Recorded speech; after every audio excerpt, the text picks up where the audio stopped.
Local programming on KRWG made possible in part by viewers like you. Thank you.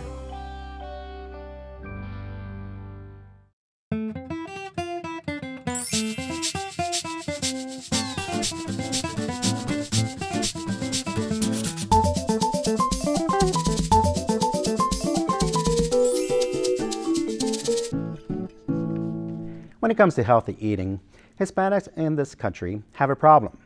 You see, an unhealthy diet among Hispanics brings about health problems such as diabetes, heart disease, high cholesterol, certain cancers, and obesity. So, how do you encourage Hispanics to make better food choices? My guest today is tackling that challenge, Collin Payne, Associate Marketing Professor at New Mexico State University. Professor Payne, welcome to Fronteras. Thank you, Edmundo. Well, thank you for being here to discuss this issue that, as a border region, really has a major effect in our communities.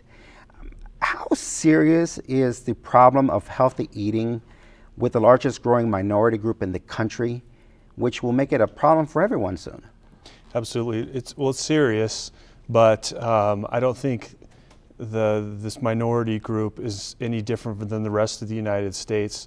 Obesity rates have been increasing since the 1980s, and we're only now starting to put policies and change environments to the extent where we're now seeing a slowdown. Well, what changed, prior to the 80s, as far as food choices, that we started to see an obesity problem?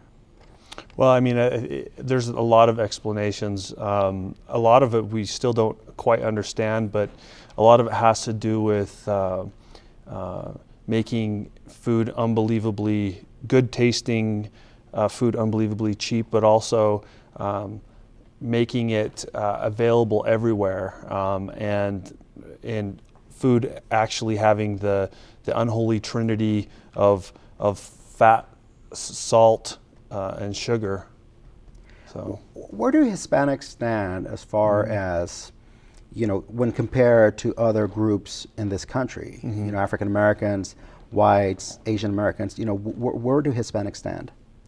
Worse, but not significantly so. I mean, we see all the trends suggest that everyone's moving in the same direction, and Hispanics, more so than European American or African American, seem to be having the biggest problem.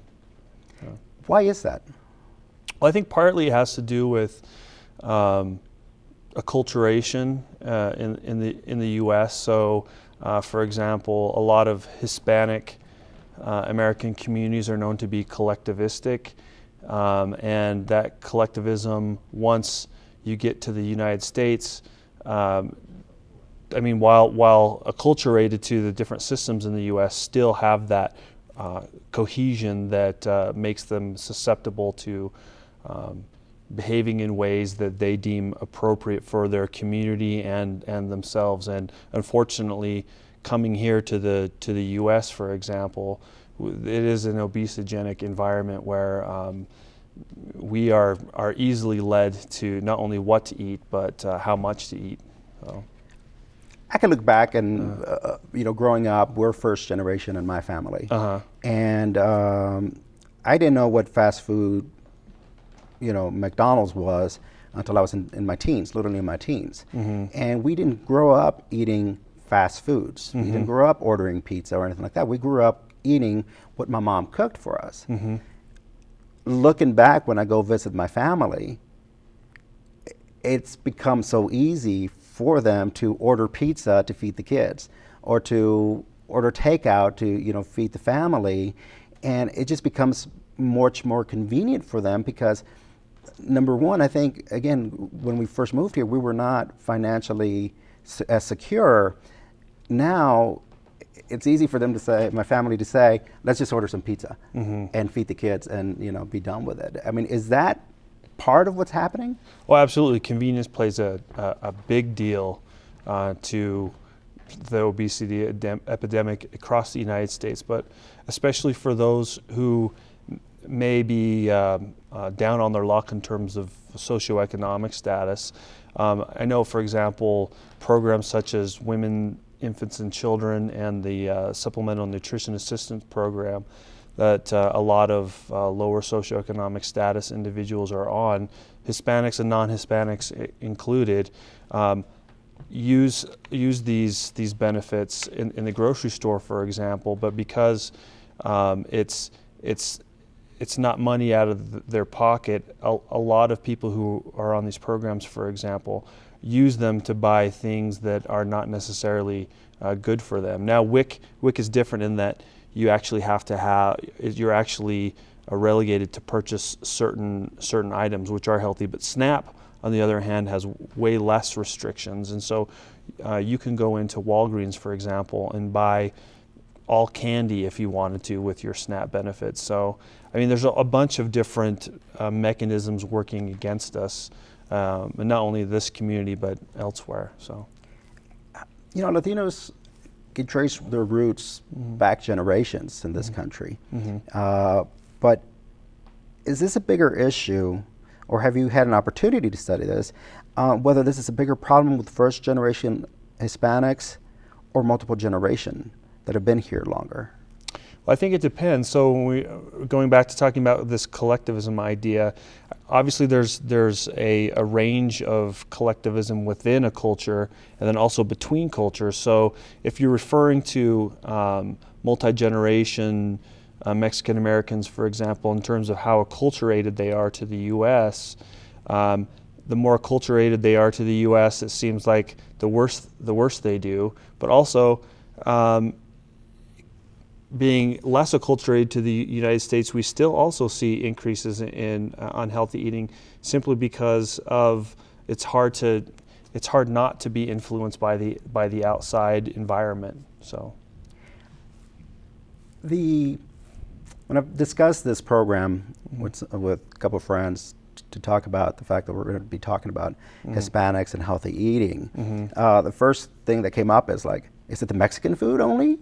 You know, so is it just the Mexican food? I mean, are we talking about giving up enchiladas? Are we talking about giving up tamales, all the good foods that some of us have grown up with? I don't think so. I mean, I am a huge fan of Mexican food. What the problem is the portion sizes. So a lot of Mexican food has a great abundance of fresh fruits and vegetables, but just like all the other evidence that we've seen from around the country, portion sizes are getting larger. So it may be a larger enchilada now, or maybe 2 enchiladas, whereas in the past it may have been 1 enchilada or half an enchilada that was half as big. So that's what we're up against. We're up against being offered great amounts of great tasting food for a cheap price. So. What about the children? You know, how are the children being affected with regards to obesity? So a lot of forces too are affecting them in negative ways. So as you know, you have children.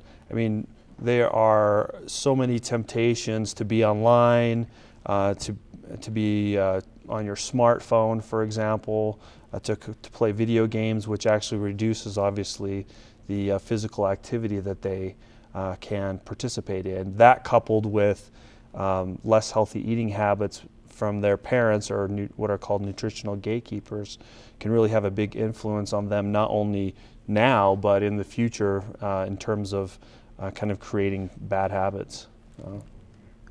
How did an associate marketing professor from NMSU become involved with this project that now includes a $150,000 grant from the Paso del Norte Health Foundation in El Paso?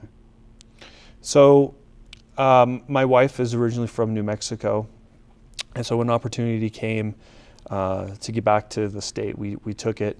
And I was studying, before I came here, at Cornell University, basically consumer psychology. And so you're supposed to grow where you're planted, and so I basically sought out what are the entities and what are the opportunities here to make a difference in terms of healthier eating. Excuse me. And one of those opportunities came in El Paso through the Paso del Norte Health Foundation, which is a tremendous asset in this region. They service, of course, the El Paso area, but also Juarez and basically southern New Mexico in terms of programming and helping individuals and communities be healthier. And so I actually went to them and I said, hey, knowing what I know about consumer psychology, here are a couple of ideas that I think may be able to help in the region. And when a next call for proposals came out, I applied, and they awarded us, a team of us, some dollars to try and help eating or food choices within grocery stores. So what exactly is the program that you're working on? Because it's you and 5 other people. So it's Mihai Niculescu, who's also a professor in the Department of Marketing, and Rebecca Palacios, that was in College of Health, was involved as well. And then we also have, his name is David Just. He's a professor at Cornell University. And then now we have more collaborators. Leah Wiggum, who's now the executive director of the Institute for Healthy Living, that's sponsored by the Paso del Norte Health Foundation. So bringing all that expertise together, we went into the grocery store with the premise that once you actually get to the grocery store, people in general have a fixed budget. That is, they have a general range where they know they can't spend above and they don't want to spend below a certain number. But what is possible once they get to the grocery store is a flexible amount that they leave open to be influenced by in-store marketing. And so we went into the grocery store and said, well, what can we do in-store to help people make better decisions? Because there are literally 38,000 products in a grocery store, and most people are time crunched and don't have enough cognitive ability because they're rushed for time to actually compare nutrition facts panels, or let alone understand them. I mean, I don't understand them. And so to get people to a place where they feel like they can make the right decisions was something we wanted to do. So one of the things that we tried is to put signs inside of a grocery cart, because we knew that the grocery cart was with individuals throughout the duration of their shopping trip. Signs of how many pieces of fruits and vegetables were actually purchased in that store. So for example, we would say in this store, around 5 items of fruits and vegetables are purchased. And then we actually gave the most popular items that were purchased in the store, the data that we got from individual grocers. And we actually saw we did this now across 5 stores, between a 5 and 17% bump in produce purchases. And we're continuing to do a bunch of different implementations of some of these ideas. We're doing floor mats that have directional arrows pointing towards the produce department, ceiling banners. We're currently trying to create a software program that would allow us to understand better the profit margins for grocery stores so that they can feel comfortable about keeping these interventions in their stores. But what we wanted to do at the end of the day was make sure that consumers weren't purchasing more than their budget would allow. Grocery stores would benefit by switching over to higher margin produce. And consumers would basically eat healthier because they are purchasing more produce. So it was that kind of framework that we used to try and go about doing this work. I know that in my household, when it comes to grocery shopping, it's gotta do it. Gotta go, got the list and everything. And it is one of those things where you walk in, you grab your shopping cart, and you try to rush through the grocery aisles to get what you're looking for. How do we get people to slow it down a bit more so that they can take a look at the different options that are available, or to do some comparison of the nutritional facts so they can look at, just by moving to this one, you're cutting out 5 grams of fat.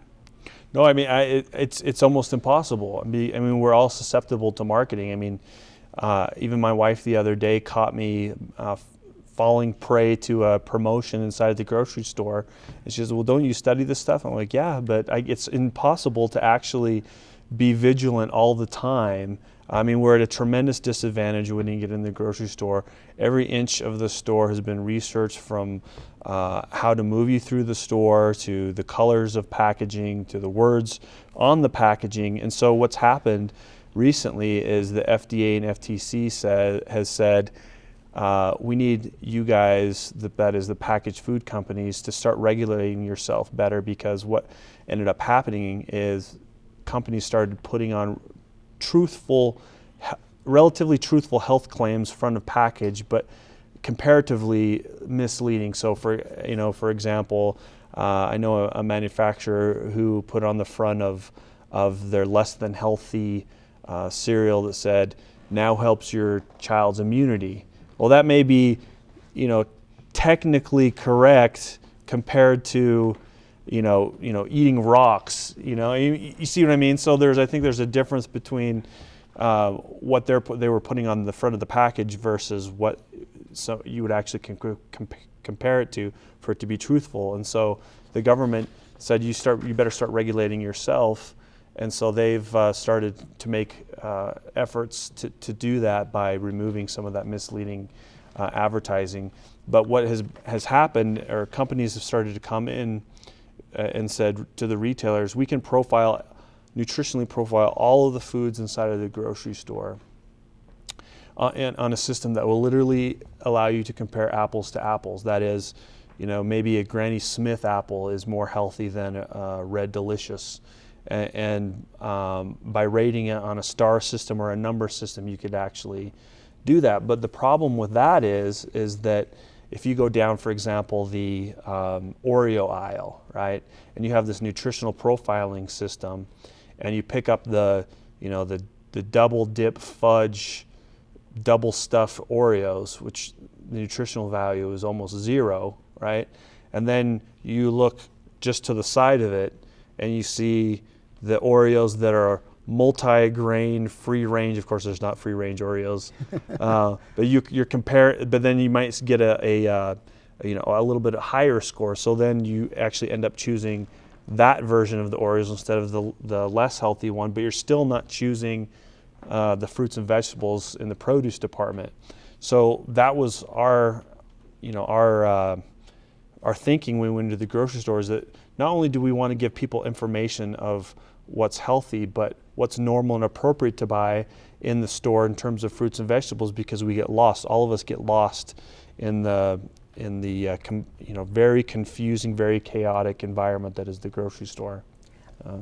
One of the things I think about when I think of going grocery shopping, and runs through my mind frequently, and as I take in a lot of news myself personally, is what's healthy today versus what wasn't healthy yesterday, and what's healthy tomorrow. I mean, this whole marketing of products to say 2% is good enough. No, whole milk is perfect. Or no, you got to go skim. I mean, it's confusing enough already as it is, without all of this data that's being thrown at you all the time. Oh yeah, and it changes year to year. I mean, I just saw the other day that now dietary guidelines are more lax on cholesterol. So you're right, but what everyone can agree on is that fresh fruits and vegetables are good for you, and that going over to the packaged aisle, it becomes much more difficult to differentiate what's healthy and what's not healthy. So how do you encourage Hispanics to make better food choices? Well, I think that going to a grocery store with a list allows you to pre-commit to items that you want to purchase, instead of once you're there at the grocery store being unnecessarily influenced by in-store marketing. That helps everyone. I think that using simple rules of thumb, for example, we tried an experiment once where we basically marked off half of a grocery cart and told people to put all fresh fruits and vegetables up front and everything else in back. It seemed to help. But one thing that could be done there is if you could just simply have the rule of thumb of, okay, I'm going to devote half my carts to fruits and vegetables every time I go shopping. It doesn't matter, for how many people I'm going to shop. Even if it's for myself, I'm going to consciously make that decision before I go in the store. Because once you get in the store, again, a lot of these behavioral experts have already researched our every move, and it's interesting. I mean, there are companies now that can actually track your movements within the grocery store to better understand how you are attracted or not attracted to certain promotions and certain layouts and colors inside of the grocery store. So the best thing to do would be simply to only shop in the produce section and the perimeter of the grocery store, which is usually dairy and cheeses and meats. Once you get into the interior, it becomes a little bit more dicey. Well, and that's just it. Again, in carrying a list and being focused on what you need to get. How does it work in your research? Have you looked at costs? Because one of the things, again, when my wife actually sets me free and lets me do some of the grocery shopping, it's very easy for me to look at some of the unhealthy products and realize it's much cheaper to buy a bag of chips than it is to buy a pound of avocados or a pound of tomatoes. So, you've got people that are making these choices based on cost. And it's difficult. And I think that there is a perception out there that healthy is more expensive, and it can be, but it doesn't necessarily have to be. And I think that's where I think a lot of retailers could do a better job on providing information to consumers that would allow them to see that not in all cases is healthy food more expensive. And retailers are seeing the writing on the wall. They know that sooner or later consumer advocacy groups are going to be knocking on the door asking them to do more. And it's to their benefit, honestly, to actually promote fruits and vegetables in their grocery stores because they're a higher margin item than packaged foods. Interesting. So Interesting. Didn't think about that. Yeah. Is language a barrier among some of these Hispanic groups? In terms of being able to get the information to them in their own language that they might be more comfortable with, perhaps obviously Spanish? Right. Yeah. No, I don't speak Spanish. So in some of the research that we are doing, we employ students here at the university who are able to help us get that message across. And so we've had no problem, at least from what I can tell, of trying to get the message across. So. Where are you hoping to take this program in the future? As we know, Hispanics are spread out throughout the country and they're growing in population in certain parts of the country faster than others. What are you hoping to do with this program?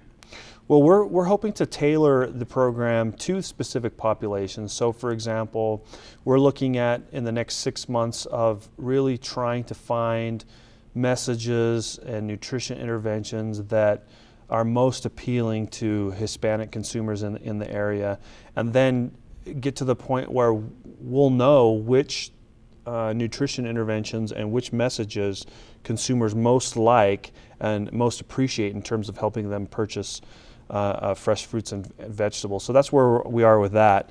But some of the principles that we're relying on go across every ethnic group. And so what we're hoping through continuing on this research is trying to understand which of these principles that we're relying on can be used to expand some of this research to as many retailers as we can. And we're getting some support from the USDA, for example, trying to look into that and trying to make the economic argument to retailers to install some of these systems in their stores, but also with the hope that we can understand better how consumers purchase and shop in the grocery store, and specifically Hispanic consumers, and then go from there. And again, the key is that this makes for a healthy country, and that that this is a start to see healthy living lifestyle for everyone. Oh, absolutely. I mean, I grew up actually in a single parent home. We were on the WIC program, Women's Infant and Children program, and I know my mom had a hard time figuring out how to best feed us in a healthy way. And so coming from that background, I really want to understand better how not only people make purchasing decisions in grocery stores, but how some of these federal food assistance programs are used to make more optimal decisions, so that not only Mexican Americans can make more optimal decisions, but all of us can. So in a nutshell, when it comes to Hispanics, it's not necessarily just the Mexican food that's bad for you. No. It's about proportions. Less activity. We're not engaging in as much activity. We have access to all sorts of great tasting, low cost foods in gigantic amounts, and we actually need to set up our environments in a way where we can be less reliant on marketing, for example, to tell us how much and what to eat. So. Well, Professor Payne, thank you very much for joining us here on Fronteras to discuss this very important issue. And I want to wish you the best of luck, and I hope to get an update from you soon. Thank you so much. I appreciate it. Thank you very much for joining us here on Fronteras, a Changing America. I'm Edmundo Resendez.